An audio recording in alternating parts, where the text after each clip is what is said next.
ഓ good morning. എന്തുണ്ട് വിശേഷം? എല്ലാവർക്കും സുഖമല്ലേ?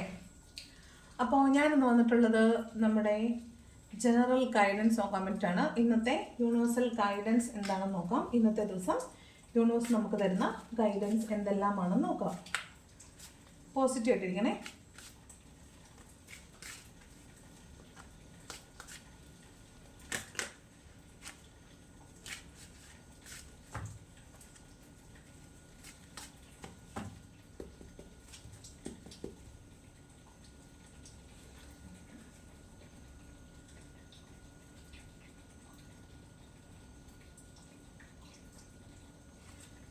ഓക്കെ, നോക്കാം ഇന്നത്തെ ദിവസം നമുക്ക് എങ്ങനെയുണ്ട്. ഇന്നത്തെ ദിവസം എന്ത് യൂണിവേഴ്സൽ ഗൈഡൻസ് ആണ് നമുക്ക് കിട്ടുന്നത്, ഇന്നത്തെ ബ്ലെസ്സിങ്സ്, ഫീലിങ്സ്, എനർജി എങ്ങനെയാണെന്ന് നോക്കാം. ഫസ്റ്റ് കാർഡ് വന്നിട്ട് 7 ഓഫ് വാണ്ട്സിൻ്റെ എനർജിയാണ്. ഓക്കെ, 7 ഓഫ് വാണ്ട്സ് എന്ന് പറയുമ്പോൾ രാവിലെ എണീക്കുമ്പോൾ മുതൽ ചിലപ്പോൾ നിങ്ങൾക്കൊരു നെഗറ്റീവ് ചിന്ത ഉള്ള പോലെ തോന്നുന്നുണ്ട്. അതായത് നിങ്ങൾക്ക് പിന്നിൽ ആരൊക്കെയോ എന്തൊക്കെയോ ചെയ്യുന്നുണ്ട്, നിങ്ങൾക്കെതിരെ ആരൊക്കെയോ എന്തൊക്കെയോ ചെയ്യുന്നുണ്ടെന്നൊരു തോന്നൽ നിങ്ങൾക്കുള്ളതായിട്ട് തോന്നുന്നുണ്ട്. ആരൊക്കെയാണ് അല്ലെങ്കിൽ എന്തൊക്കെയാണ് നിങ്ങൾക്കെതിരെ നിൽക്കുന്ന സാഹചര്യം എന്ന് നിങ്ങൾക്ക് മനസ്സിലാവുന്നില്ല, പക്ഷേ ആരൊക്കെയോ ഉണ്ട് എന്ന് നിങ്ങൾക്ക് മനസ്സിലാവുന്നതായിട്ട് തോന്നുന്നുണ്ട്. ഒരു നെഗറ്റീവ് എനർജി അല്ലെങ്കിൽ നെഗറ്റീവ് തോട്ടിലാണ് നിങ്ങളുള്ളതെന്നാണ് കാണുന്നത്. നിങ്ങളുടെ നെഗറ്റീവ് ചിന്തകളോട് തന്നെ പ്രതികരിക്കുന്നതോ പ്രതിരോധിക്കുന്നതോ ആകാൻ സാധ്യതയുണ്ട്. അങ്ങനൊന്നും ആവശ്യമില്ല. അതൊക്കെ നിങ്ങളിൽ ഒരു വിശ്വാസം ഇല്ലാത്തത് കൊണ്ടാണ് ഇതൊക്കെ സംഭവിക്കുന്നത്. അപ്പോൾ അതിനെ മാറ്റിവിടാനാണ്, അതിനെയൊക്കെ നിങ്ങൾ തരണം ചെയ്ത് മുന്നോട്ട് പോകണം എന്നാണ് യൂണിവേഴ്സ് പറയുന്നത്. ഓക്കെ, അപ്പോൾ അതാണ് 7 ഓഫ് വാണ്ടിൻ്റെ എനർജി. നിങ്ങളുടെ നെഗറ്റീവായിട്ടുള്ള ചിന്തകൾ ഉണ്ടാവാൻ സാധ്യതയുണ്ട്.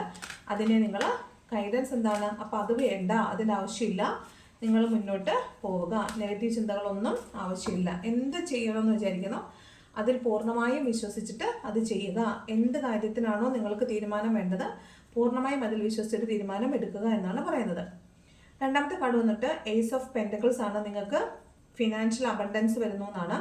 അതുപോലെ നിങ്ങൾ എന്താണോ മാനിഫെസ്റ്റ് ചെയ്തിട്ടുള്ളത് അത് നിങ്ങളിലേക്ക് വരുന്നു എന്നാണ് അർത്ഥം. ഇവിടെ ഒരു പുതിയ തുടക്കമാണ്. അതായത് നിങ്ങൾ ഒരു പുതിയ വെഞ്ചർ സ്റ്റാർട്ട് ചെയ്യുന്നുണ്ടാവും. നിങ്ങൾ പുതിയതായിട്ട് നിങ്ങളൊരു അതായത് ഭാവിയിൽ നിങ്ങൾക്ക് പണം ലഭ്യമാകാൻ സാധ്യതയുള്ള ഏതെങ്കിലും ഒരു പ്രോജക്റ്റിലേക്ക് നിങ്ങൾ ഇന്നേ ദിവസം ഇറങ്ങിത്തിരിക്കുന്നതാവാം, അല്ലെങ്കിൽ അതിനെക്കുറിച്ചുള്ള ഒരു ചിന്ത നിങ്ങളുടെ മനസ്സിൽ വന്നിട്ടുള്ളതാവാം.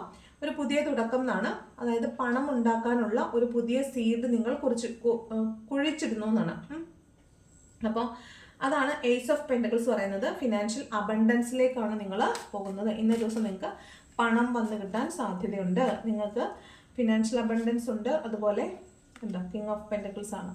പെൻറ്റക്കിൾസിൻ്റെ രാജാവാണ്. ഇഷ്ടംപോലെ പണം വന്നു കിട്ടാൻ സാധ്യതയുണ്ട്. നിങ്ങൾ കാത്തിരിക്കുന്ന പണമാവാം, നിങ്ങൾ അർഹതപ്പെട്ട പണമാവാം. ഇന്നേ ദിവസം നിങ്ങൾക്ക് പണം കിട്ടാൻ സാധ്യതയുണ്ടെന്നാണ് പറയുന്നത്. പണലഭ്യത ഇന്ന് കൂടുതലാണ്. അപ്പോൾ നിങ്ങൾ പണം മാനിഫെസ്റ്റ് ചെയ്യണം. അപ്പോൾ അത് നിങ്ങളിലേക്ക് വരും എന്നാണ് പറയുന്നത്. അടുത്തത് 7 ഓഫ് സോർഡ്സിൻ്റെ എനർജിയാണ്. അപ്പോൾ മുൻപ് അതായത് കുഞ്ഞുനാളിലെയോ അല്ലെങ്കിൽ മുൻകാലങ്ങളിൽ പാസ്റ്റിൽ നിങ്ങളെ ചതിച്ചിട്ട് കടന്നു പോയിട്ടുള്ള, അത് പണമാണെന്ന് തോന്നുന്നു, പണവുമായി ബന്ധപ്പെട്ട് ചതി നടന്നിട്ടുള്ളതാവാനാണ് സാധ്യത. അങ്ങനെ നിങ്ങളെ ചതിച്ചിട്ട് കടന്നു പോയിട്ടുള്ള ആരെങ്കിലും ഉണ്ടെങ്കിൽ ചിലപ്പോൾ ഇന്നേ ദിവസം നിങ്ങളോട് ഒന്ന് ക്ഷമ ചോദിക്കുന്നതാവാൻ, നിങ്ങൾക്കൊരു നീതി തരുന്നതാവാൻ സാധ്യതയുണ്ട്. ആ പണം തിരിച്ച് നിങ്ങൾക്ക് തരുന്നതോ നിങ്ങൾ പ്രതീക്ഷിക്കാത്ത സമയത്ത് നിങ്ങളിലേക്ക് ആ പണം ലഭ്യമാകുന്നതായിട്ട് കാണുന്നുണ്ട്. അതായത് നിങ്ങൾ ആ പണം കിട്ടിയാൽ കൊള്ളായിരുന്നു എന്ന് നിങ്ങൾ വിചാരിക്കുന്ന സമയത്ത് കിട്ടിയിട്ടുണ്ടാവില്ല, പക്ഷേ ഇന്നേ ദിവസം നിങ്ങൾക്ക് ആ പണം തിരിച്ചു കിട്ടാൻ സാധ്യതയുള്ളതായിട്ട് കാണുന്നുണ്ട്. പണമാകണമെന്ന് നിർബന്ധമില്ല, പണമോ മൂല്യമുള്ള മറ്റെന്തെങ്കിലുമോ വസ്തുക്കളോ ആവാനും സാധ്യതയുണ്ട്. അതാണ് 7 ഓഫ് പെൻറ്റക്കിൾസ് പറയുന്നത്. അതുപോലെ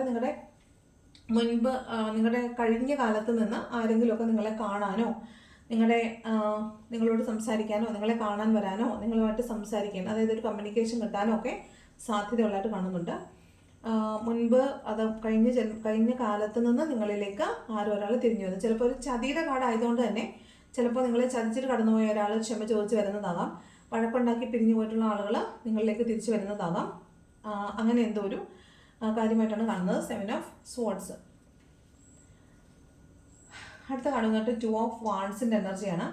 അപ്പോൾ വിദേശത്തേക്കൊക്കെ പോകാൻ ശ്രമിക്കുന്ന ആളുകളാണ് നിങ്ങളെങ്കിൽ നിങ്ങൾ അതിനെക്കുറിച്ച് അന്വേഷണങ്ങൾ നടത്തുന്നതായിട്ടും അതിനുള്ള ഫണ്ട് പണം ശേഖരിക്കുന്നതായിട്ടൊക്കെ കാണുന്നുണ്ട്. അപ്പം ഇന്ന് കൂടുതലും പെൻറ്റക്കിൾസും അല്ലെങ്കിൽ പണവുമായി ബന്ധപ്പെട്ടിട്ടൊക്കെ ഉള്ള എനർജിയാണ് കാണുന്നത്.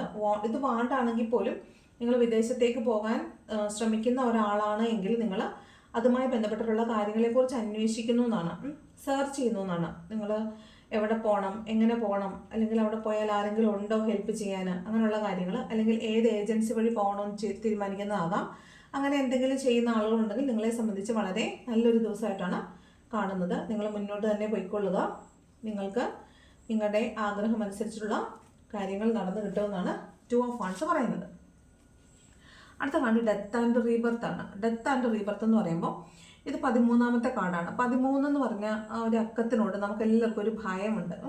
ഈ 13 എന്ന് പറഞ്ഞാൽ ഇപ്പം വണ്ടിയുടെ നമ്പരൊക്കെ കൂട്ടുമ്പോൾ 13 വന്നാൽ നമുക്കൊന്ന് ഭയമാണ്. അയ്യോ 13ഓ, അപ്പം നമ്മൾ വീണ്ടും ഒന്നുകൂടെ കൂട്ടി 3 1 4 നാക്കും എങ്കിൽ പോലും 13 വന്നാൽ ഒരു ഭയമാണ്. ഈ 13നെ കുറിച്ചുള്ള ഭയം എന്ന് പറയുന്ന പേരാണ് ട്രിസ്കൈഡിക്കോഫോബിയ. ഓക്കെ, ട്രിസ്കൈഡിക്കോഫോബിയ എന്ന് വെച്ചാൽ 13. ഇപ്പം യേശു ക്രിസ്തുവും ശിഷ്യന്മാരും കൂടെ ചേരുമ്പോൾ 13 പേര്. അങ്ങനെ 13 എന്ന അക്കം എടുക്കുമ്പോൾ ഭയങ്കരമായിട്ട് ബുദ്ധിമുട്ടുണ്ടാകും എന്നൊക്കെ നമ്മൾ കേട്ടിട്ടുണ്ട്. അപ്പോൾ 13 എന്ന അക്കത്തിനോടുള്ളൊരു ഭയമാണ് ഈ ഞാൻ പറഞ്ഞ വാക്ക് ട്രിസ്കൈഡിക്കോഫോബിയ. ഓക്കെ, ഈ 13 ഡെത്ത് കാർഡാണ് ഇവിടെ വരുന്നത്. അതായത് ഡെത്ത് കാർഡ് എന്ന് പറയുമ്പോൾ നിങ്ങൾക്ക് ഇതുവരെ ഉണ്ടായിരുന്ന ചിന്തകളെല്ലാം ഡെത്തായിട്ട് ഒരു പുതിയ ജന്മം, പുനർജന്മം, ഡെത്ത് ആൻഡ് റീബർത്ത് ആണ്. വീണ്ടും ജനിക്കുവാണ്. ജനിക്കുമ്പോൾ പുതിയ ഒരാളായിട്ടാണ് ജനിക്കുന്നത്. പഴയതിനെല്ലാം മറന്നിട്ടുള്ള പുതിയ ഒരാളായിട്ടാണ് ജനിക്കുന്നത്. അതായത് മോക്ഷം കിട്ടിയ ആത്മാവ് വീണ്ടും പുതിയൊരു ശരീരത്തിൽ കയറി പ്രവേശിക്കുന്നത് പോലെ ശരിക്കും ഒരു പുനർജന്മം കിട്ടിയതുപോലെ നിങ്ങളെ രണ്ടാക്കിയിട്ട് ഇന്നലേക്ക് മുൻപും ഇന്നലേക്ക് ശേഷവും എന്നതുപോലെ പകുത്തു വെക്കാൻ പറ്റുന്ന ഒരു ദിവസമായിരിക്കും ഇന്നെന്ന് പറയുന്നത്. നിങ്ങൾ കുറേ കാര്യങ്ങളെ അവസാനിപ്പിച്ച് കളയുന്നതായിട്ട് തോന്നുന്നുണ്ട്. നിങ്ങളുടെ മനസ്സിലുണ്ടായിരുന്ന ദുഷ്ചിന്തകളാവാം, അല്ലെങ്കിൽ നിങ്ങളുടെ നെഗറ്റീവ് തോട്ട്സുകളാവാം, അതിനെയൊക്കെ നിങ്ങൾ അവസാനിപ്പിച്ച് കളയുന്നതായിട്ട് കാണുന്നുണ്ട്. അല്ലെങ്കിൽ ചിലപ്പോൾ നിങ്ങൾക്ക് ഉപകാരമില്ലാത്ത എന്തെങ്കിലും ഒരു കാര്യം നിങ്ങൾ ഹോൾഡ് ചെയ്യുന്നുണ്ടെങ്കിൽ അതിനെ പൂർണ്ണമായും വേണ്ടെന്ന് വെച്ചിട്ട് നിങ്ങൾ പുതിയൊരു തലത്തിൽ മാറി ചിന്തിക്കുന്നതായിട്ടും പുതിയൊരു തലത്തിലേക്ക് നിങ്ങൾ ട്രാൻസ്ഫോർമേഷൻ നടന്നു പോകുന്നതായിട്ടും കാണുന്നുണ്ട്. അതാണ് ഡെത്ത് ആൻഡ് റീബർത്ത് എന്ന് പറയുന്നത്. ഒരു ട്രാൻസ്ഫോർമേഷൻ്റെ കാർഡാണ്. അല്ലാത്തൊരു മാറ്റം, പെട്ടെന്നൊരു മാറ്റം നിങ്ങളിലേക്ക് വരുന്നതായിട്ട്, നിങ്ങളുടെ ചിന്തകളും നിങ്ങളുടെ എല്ലാ കാര്യങ്ങളും മൊത്തത്തിൽ നിങ്ങൾ മാറി മറിഞ്ഞ് പുതിയൊരാളായിട്ട് മാറുന്നതായിട്ട് കാണുന്നുണ്ട്. ഓക്കെ, അതാണ് ഡെത്ത് ആൻഡ് റീബർത്ത് എന്ന് പറയുന്നത്. ഇവിടെ ചിലപ്പോഴേ ഒരു അപകടമൊക്കെ സംഭവിക്കാനുള്ളൊരു സാധ്യത നമുക്ക് തള്ളിക്കളയാൻ പറ്റില്ല.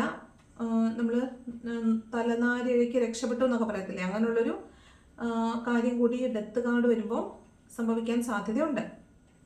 ഓക്കെ, അതാണ് ഡെത്ത് എന്ന് പറയുന്നത്.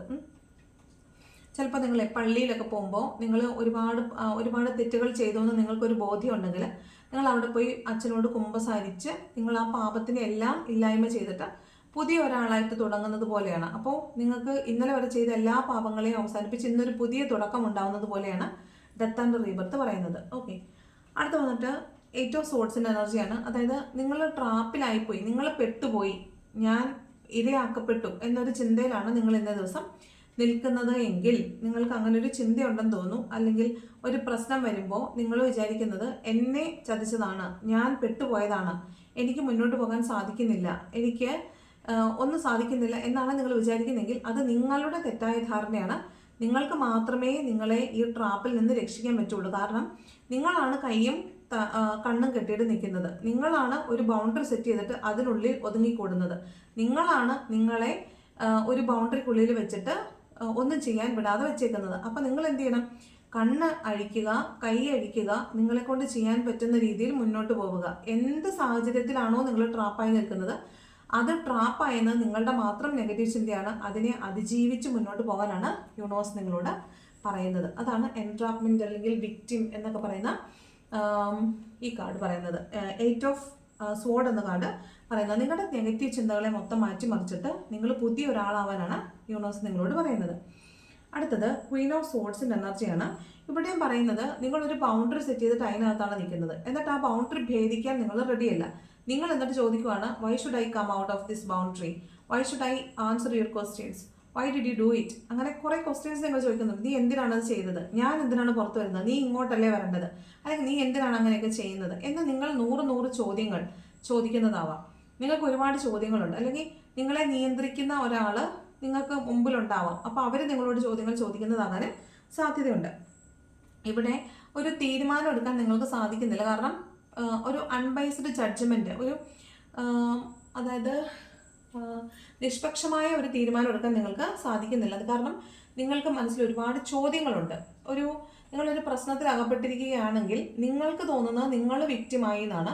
നിങ്ങൾക്കതിൽ ഒരുപാട് ചോദ്യങ്ങൾ ചോദിക്കാനുണ്ട്, നിങ്ങൾക്കതിന് ഉത്തരങ്ങൾ കിട്ടാനുണ്ട്. അതുകൊണ്ട് നിങ്ങൾ കൺഫ്യൂസ്ഡ് ആണ്, നിങ്ങൾക്കൊരു തീരുമാനം എടുക്കാൻ സാധിക്കുന്നില്ല എന്നാണ് പറയുന്നത്. ഇവിടെ നിങ്ങൾ അങ്ങനെ ഒരു കാര്യം നിങ്ങൾക്കുണ്ടോ എന്ന് നിങ്ങൾ ആലോചിക്കുക. അങ്ങനെ ഒരു കാര്യമുണ്ട് എങ്കിൽ അത് പരിഹരിക്കാനുള്ള മാർഗം എന്ന് പറയുന്നത് നിങ്ങൾ കമ്മ്യൂണിക്കേറ്റ് ചെയ്യുക എന്നുള്ളതാണ്. നിങ്ങൾ ക്ലിയർ ആയിട്ട് കമ്മ്യൂണിക്കേറ്റ് ചെയ്യുക. സംസാരിക്കുന്ന കാര്യത്തിന് വ്യക്തതയോടുകൂടി സംസാരിക്കുക. നിങ്ങൾ പറയുന്നതിനെ ക്ലിയർ ആയിട്ട് അപ്പുറത്ത് നിൽക്കുന്ന ആൾക്ക് ബോധ്യപ്പെടുത്തി കൊടുക്കുക. ഇല്ലെങ്കിൽ മിസ്കമ്മ്യൂണിക്കേഷൻ വരുമ്പോഴും ഇതേ പ്രശ്നം വരും. ബൗണ്ടറികൾ ഉണ്ടാവും. നിങ്ങൾ പറയുന്നതിനെ ആ അർത്ഥത്തിലല്ല എടുക്കുന്നതെങ്കിൽ വീണ്ടും അവിടെ പ്രശ്നങ്ങളുണ്ടാവും. അവിടെ ഒരു ബൗണ്ടറി ഫോം ചെയ്യും. അവിടെ വീണ്ടും പ്രശ്നങ്ങൾ രൂക്ഷമാവുകയാണ് ചെയ്യുന്നത്. അപ്പോൾ നിങ്ങൾ എന്ത് ചെയ്യണം? നിങ്ങൾ വിക്റ്റിമാണെന്ന ചിന്ത ഒഴിവാക്കുക. നിങ്ങളാണ് പിടിക്കപ്പെട്ടത് അല്ലെങ്കിൽ നിങ്ങളാണ് കെട്ടപ്പെട്ടതെന്ന വിചാരം മാറ്റുക. നിങ്ങളുടെ നെഗറ്റീവ് ചിന്തകളെ മാറ്റുക. നിങ്ങളുടെ ബൗണ്ടറീസിനെ അഴിച്ചു മാറ്റുക. നിങ്ങളുടെ ചോദ്യങ്ങൾ കൃത്യമായി ചോദിക്കുക, ഉത്തരങ്ങൾ മേടിക്കുക, പ്രശ്നം കോംപ്രമൈസ് ചെയ്യുക. അതാണ് അൺബയസ്ഡ് ജഡ്ജ്മെന്റ് എന്ന ക്വീൻ ഓഫ് സ്വോർഡ്സ് പറയുന്നത്. ഇതിനൊക്കെ കാരണം നിങ്ങളുടെ സമയം ശരിയല്ല എന്നുള്ളതാണ്. വീൽ ഓഫ് ഫോർച്യൂൺ ആണ്. വീല് വന്നാൽ അതിനർത്ഥം ഒരു തിരിയുന്ന സമയത്ത് നിങ്ങൾ കണ്ടുമുട്ടേണ്ടുന്ന ഒരു കാര്യം തന്നെയാണിത്. നിങ്ങൾ ഭൂമിയുടെ ഏത് കോണിലാണെങ്കിലും ആരോടൊപ്പം ആണെങ്കിലും ഈ നിമിഷം നിങ്ങൾ ഈ പ്രശ്നം ഫേസ് ചെയ്യേണ്ടതാണ്. കാരണം നിങ്ങൾക്ക് ഈ സമയത്ത് നിങ്ങളുടെ ഒരു കർമ്മ അവസാനിച്ച് പോകേണ്ടതാണ്. ആ കാർമിക് സിറ്റുവേഷൻ നിൽക്കുന്നത് കൊണ്ടാണ് നിങ്ങൾ ഇതൊക്കെ അഭിമുഖീകരിക്കേണ്ടി വരുന്നത്. അപ്പം നിങ്ങൾ എന്ത് ചെയ്യണം? ആ പ്രശ്നത്തിനെ അതിജീവിക്കണമെങ്കിൽ നിങ്ങളുടെ നെഗറ്റീവ് തോട്ട്സിനെ എല്ലാം അതിജീവിച്ച് അല്ലെങ്കിൽ അതിനെയെല്ലാം ഓവർകം ചെയ്ത് അതിനുള്ള പരിഹാരം എന്തുകൊണ്ടാണ് ഇത് സംഭവിക്കുന്നതെന്ന് കണ്ടുപിടിക്കുക. അതിനുള്ള ഉത്തരങ്ങൾ കൃത്യമായി മനസ്സിലാക്കി അതിനനുസരിച്ച് പ്രവർത്തിക്കുക. അപ്പോഴാണ് നിങ്ങൾക്ക് ഈ കർമ്മയിൽ നിന്ന് രക്ഷപ്പെടാനായിട്ട് സാധിക്കുന്നത്. ഓക്കെ, ഇതാണ് വീൽ ഓഫ് ഫോർച്യൂൺ പറയുന്നത്. ഈ വീൽ ഓഫ് ഫോർച്യൂൺ വരുന്ന ദിവസം നമ്മൾ വിചാരിക്കുന്നത് നമുക്ക് ഭയങ്കര ലക്കിൻ്റെ ദിവസമാണ്, നമുക്കൊരു ലോട്ടറി ഒക്കെ എടുത്താൽ അടിക്കാൻ സാധ്യതയുണ്ട്, നമ്മൾ എന്ത് ചെയ്താലും വളരെ നല്ലതായിരിക്കും, ലക്കുള്ള ദിവസമാണെന്നാണ് വീൽ ഓഫ് ഫോർച്യൂൺ വരുന്ന ദിവസങ്ങളിൽ നമ്മൾ പറയുന്നത്. ഇനി നിങ്ങളുടെ ബന്ധങ്ങളെക്കുറിച്ചാണ് പറയുന്നതെങ്കിൽ 4 ഓഫ് കപ്സിൽ എനർജിയാണ്. അതായത് നിങ്ങൾക്ക് പാസ്റ്റിൽ നഷ്ടപ്പെട്ടു പോയിട്ടുള്ള ബന്ധങ്ങളെ ആലോചിച്ച് നിങ്ങൾ വളരെ വിഷമിച്ച് ഡിസപ്പോയിൻറ്റഡ് ആയിട്ടിരിക്കുന്നതായിട്ടാണ് കാണുന്നത്. നിങ്ങൾ അങ്ങനെ ഇരിക്കേണ്ട യാതൊരു ആവശ്യവുമില്ല. കാരണം ഒരു ബന്ധം എന്ന് പറയുന്നത് ഒരാളുടെ മാത്രം ഉത്തരവാദിത്തമല്ല, രണ്ടുപേരുടെയും ഉത്തരവാദിത്തമാണ്. അപ്പോൾ രണ്ടാമത് ഓപ്പോസിറ്റ് നിൽക്കുന്ന ആൾക്ക് അത് ആവശ്യമില്ല എങ്കിൽ അത് നിങ്ങൾക്കും ആവശ്യമില്ല എന്ന് തീരുമാനിക്കാനുള്ള ആർജവമാണ് നിങ്ങൾക്ക് വേണ്ടത്. നിങ്ങൾ എന്ത് ചെയ്യണം? അവർക്ക് ഇന്ന് നിങ്ങളെ വേണ്ടെങ്കിൽ നിങ്ങൾക്ക് അവരെ ഇന്നലെ വേണ്ടാന്ന് തീരുമാനിക്കാനുള്ള ഒരു ബോധ്യം നിങ്ങൾ ഉണ്ടാക്കിയെടുക്കാനാണ് തയ്യാറാവേണ്ടത്. അപ്പം നിങ്ങൾ വേണ്ട എന്ന് തീരുമാനിക്കുന്ന നിമിഷം നിങ്ങൾ ആ കർമ്മ നിങ്ങളിൽ അവസാനിപ്പിച്ച് നിങ്ങൾ മുന്നോട്ട് പോകാൻ തീരുമാനിക്കുന്ന സമയത്ത് തന്നെ യൂണിവേഴ്സ് നിങ്ങൾക്ക് നിരവധിയായ അബണ്ടൻസ്, സമൃദ്ധമായിട്ട് നിങ്ങൾക്ക് സമൃദ്ധി നിങ്ങൾക്ക് കൊണ്ടുവന്ന് തരും. നിങ്ങളത് സ്വീകരിക്കുക എന്നുള്ളതാണ്. ഈ കാർഡ് വരാൻ തുടങ്ങിയിട്ട് കുറച്ച് ദിവസമായി, 3-4 ദിവസമായി ഈ 4 ഓഫ് കപ്സിൻ്റെ എനർജി വരാൻ തുടങ്ങിയിട്ട്. അപ്പോൾ നിങ്ങളിലേക്ക് സമൃദ്ധി വരുന്നുണ്ട്. നിങ്ങളിലേക്ക് നിങ്ങൾ ആഗ്രഹിച്ച സന്തോഷങ്ങളെല്ലാം യൂണിവേഴ്സ് കൊണ്ടുവന്ന് തരുന്നുണ്ട്. നിങ്ങൾ എന്ത് ചെയ്താൽ മതി? കണ്ണു തുറന്ന് നോക്കി അതിനെ സ്വീകരിച്ചാൽ മാത്രം മതി. കാരണം നിങ്ങൾ നഷ്ടപ്പെട്ടു പോയ എന്തിനേക്കോ കരുതിയിരിക്കുകയാണ്, അത് തന്നെ വേണമെന്ന് ആഗ്രഹിച്ചിരിക്കുന്നതായിട്ടാണ് കാണുന്നത്. അങ്ങനെ നിങ്ങൾ നിർബന്ധ ബുദ്ധി പിടിച്ചിരിക്കേണ്ട ആവശ്യമില്ല. അതിനേക്കാൾ മികച്ചത് നിങ്ങൾക്ക് ദൈവമായിട്ട് കൊണ്ടുവന്ന് തരുന്നുണ്ട്. നിങ്ങൾ അതിനെ കണ്ണു തുറന്ന് നോക്കുക, സ്വീകരിക്കുക, അതിനെ ആസ്വദിക്കുക, ഉപയോഗിക്കുക. അതാണ് യൂണിവേഴ്സ് പറയുന്നത്. ഇതാണ് നിങ്ങൾക്ക് യൂണിവേഴ്സ് തരുന്നൊരു ഗൈഡൻസ് എന്ന് പറയുന്നത്. ബോട്ടം ഓഫ് ദി ഡെക്ക് വരുന്നത് ചാരിയറ്റ് ആണ്. അപ്പം ഞാൻ പറഞ്ഞ തന്നെയാണ്, നിങ്ങളിലേക്ക് വരുന്നു എന്നുള്ളതാണ്. നിങ്ങളിലേക്ക് യൂണിവേഴ്സ് മറ്റെന്തോ നല്ലൊരു കാര്യം, ബെറ്റർ ആയിട്ടുള്ളൊരു കാര്യം നിങ്ങളിലേക്ക് കൊണ്ടുവന്ന് തരുന്നു എന്ന് തന്നെയാണ് അർത്ഥം. ഈ ബോട്ടം ഓഫ് ദി ഡെക്കിൽ വന്നേക്കുന്ന സാധനങ്ങളൊക്കെ നോക്കിയേ. ചാരിയറ്റ് ഉണ്ട്, 6 ഓഫ് സോഡ് ഉണ്ട്. അതായത് നിങ്ങളിൽ നിന്ന് അകന്നു പോയ ആരോ ഒരാൾ, ഒരു റിലേഷൻഷിപ്പ് ആവാൻ സാധ്യതയുണ്ട്, ഒരു ജോലി ആവാൻ സാധ്യതയുണ്ട്, അത് നിങ്ങളിലേക്ക് മടങ്ങി വരുന്നു എന്നാണ്. അതിൻ്റെ താഴെ വരുന്നത് ലവേഴ്സിൻ്റെ കാർഡാണ്. അതിന് താഴെ വരുന്നത് 6 ഓഫ് വോണ്ടാണ്. അപ്പോൾ നിങ്ങൾ ആരെ പ്രതീക്ഷിച്ചിരിക്കുന്നോ, നിങ്ങൾ ആരെ കാത്തിരിക്കുന്നോ, നിങ്ങൾ ആര് കാരണമാണോ വേദനിച്ചത്, അല്ലെങ്കിൽ നിങ്ങൾ ആര് കാരണമാണോ ഒരു സമാധാനമില്ലാത്ത അന്തരീക്ഷത്തിൽ നിന്ന് സമാധാനമുള്ള ഒരു തീരം തേടി പോയിക്കൊണ്ടിരുന്നത്, എന്തുകൊണ്ടാണോ നിങ്ങൾ വന്നിരുന്ന ഈ ടാരോ കാണുന്നത്, എന്തുകൊണ്ടാണോ നിങ്ങൾ സ്പിരിച്വാലിറ്റിയിലേക്ക് വന്നിട്ടുള്ളത്, ആ ആൾ നിങ്ങളിലേക്ക് തിരിച്ചു വരുന്നു എന്നാണ്.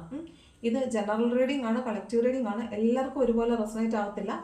ഇത് റെസണേറ്റ് ആവുന്ന ആളുകൾ ആരെങ്കിലും ഒക്കെ ഈ വീഡിയോ കാണുന്നുണ്ടാവും. അവരിലേക്ക് നിങ്ങളുടെ പേഴ്സൺ അല്ലെങ്കിൽ നിങ്ങൾക്ക് നഷ്ടപ്പെട്ടു പോയത് എന്താണോ, എന്തിനെ ഓർത്താണോ നിങ്ങൾ ദുഃഖിക്കുന്നത്, അത് നിങ്ങളിലേക്ക് മടങ്ങി വരുന്നുണ്ടാവും.